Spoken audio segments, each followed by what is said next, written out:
तुलसी को जल चढ़ाने और दीप जलाने की कहानी। एक दिन देवी सत्यभामा भगवान श्री कृष्ण के पास आईं और बोली, स्वामी, मैं रोज देखती हूँ कि आप तुलसी को जल चढ़ाते हैं और रुक्मिणी जी तुलसी के पास दीप जलाती हैं।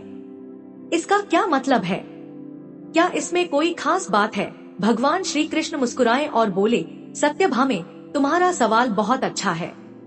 तुलसी जी कोई साधारण पौधा नहीं है, ये तो देवी लक्ष्मी का ही रूप है।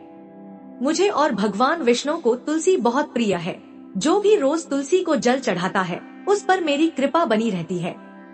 और अगर कोई मुझे तुलसी का एक छोटा सा पत्ता भी भक्ति से चढ़ाए, तो मैं उसे भी खुशी खुशी स्वीकार करता हूँ।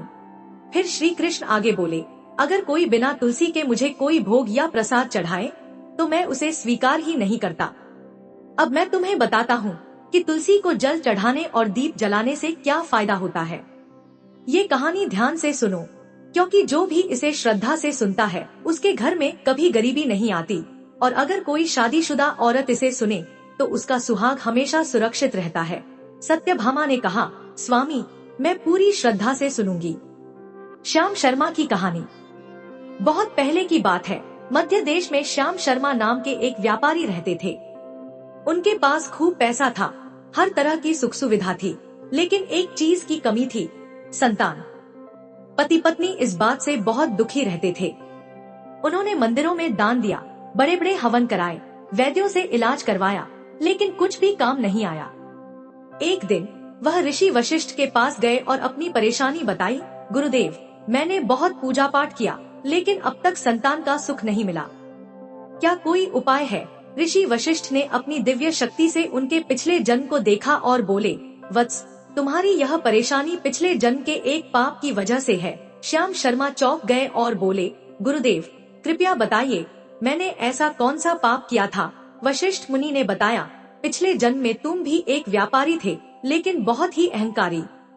एक दिन एक भूखी प्यासी गाय तुम्हारे दरवाजे पर आई थी, लेकिन तुमने उसे कुछ भी खाने पीने को नहीं दिया और उसे भगा दिया। वह गाय एक बछड़े को जन्म दे चुकी थी, लेकिन भूख प्यास की वजह से वहीं गिर पड़ी। उसने तड़पते हुए तुम्हें श्राप दे दिया। उसी श्राप की वजह से इस जन्म में तुम्हें संतान नहीं हो रही है। श्याम शर्मा को अपनी गलती का एहसास हुआ। वह बोले, गुरुदेव, क्या अब भी कोई उपाय है?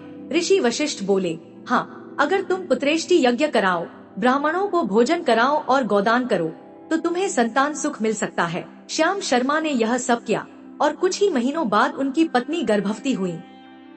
जब उनका बेटा पैदा हुआ तो वे बहुत खुश हुए, लेकिन तभी एक दिन अग्निदेव प्रकट हुए और बोले, तुम्हारा पुत्र 18 साल का होने के बाद इस दुनिया को छोड़ देगा। यह सुनकर वे दोनों परेशान हो गए।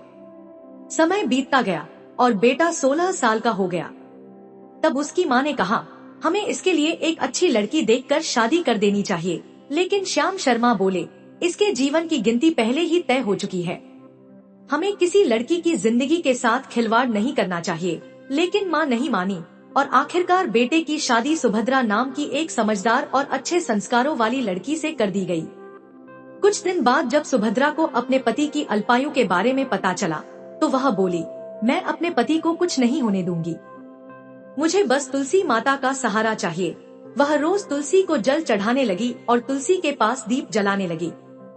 जब 18वें वर्ष का वह दिन आया, जब यमराज के दूत उसके पति की आत्मा लेने आए, तो वे तुलसी के पास जलते हुए दीपक की वजह से अंदर ही नहीं आ पाए। तुलसी माता की शक्ति ने उन्हें रोक दिया। यमदूत वापस यमराज के पास गए और पूरी बात बताई। यमराज ने खुद तुलसी माता को प्रणाम किया और कहा, जिस घर में तुलसी माता की पूजा होती है, वहाँ मैं अपने दूतों को नहीं भेज सकता। इस युवक की आयु अब बढ़ा दी जाएगी। इस तरह तुलसी माता की कृपा से सुभद्रा का पति दीर्घायु हुआ। कहानी से सीख। भगवान श्री कृष्ण बोले, सत्यभामे, इसी कारण मैं रोज तुलसी को जल चढ़ाता हूँ और रुक्मिणी जी तुलसी के पास दीप जलाती है। जो भी श्रद्धा से ऐसा करता है, उसके घर में सुख समृद्धि बनी रहती है और शादीशुदा औरतों का सुहाग अटल रहता है।